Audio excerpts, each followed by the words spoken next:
So you might be wondering what this is. This is a remote controlled ice chest with a flamethrower built in it. Now, oh, Jesus. It's got some kinks to work out. Instead of doing a whole build montage video, I'm gonna give you more of some of the challenges I had building it. First off, why did I build this thing? Well, William Osman, he made a remote controlled shopping cart. There's just like a bunch of lipstick all over the cup, and I'm like, I can use that one. There's shopping. I was terrible with building stuff, but I have so much admiration for engineering. And I was really inspired by it, and I wanted to make something kind of similar. So I didn't want to copy him exactly, so instead I made a remote controlled ice chest. And you know, I had to add a flamethrower because I've never had a flamethrower before. And Elon Musk was all sold out. So I went ahead and made this, and I'm pretty proud of it. And here's the challenges I had. Number one, I didn't know anything about metal fabrication or welding, how to work with programmable circuit boards or motor controllers.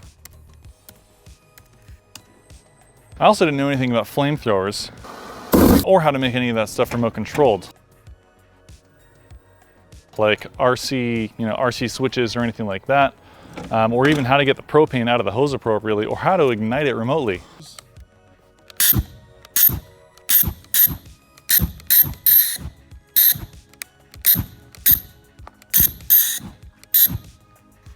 But I have a very strong curiosity for trying to figure things out.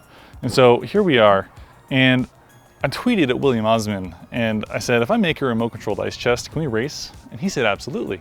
So this is just kind of an update video on what I've been up to with the ice chest.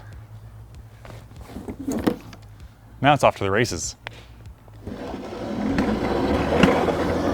You didn't think it was going to be that easy, did you? If you follow me on Twitter, you know that I made this fairly dubious tweet about being a YouTube engineer and how things only stay together long enough to finish the video. Well, this happened 5 seconds after I finished filming.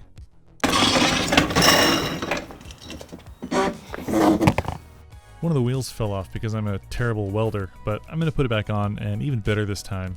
And it's going to be twice as fast because I'll have twice the battery power.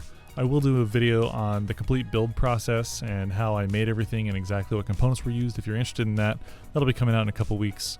Anyways, thanks for watching. See you in the next one.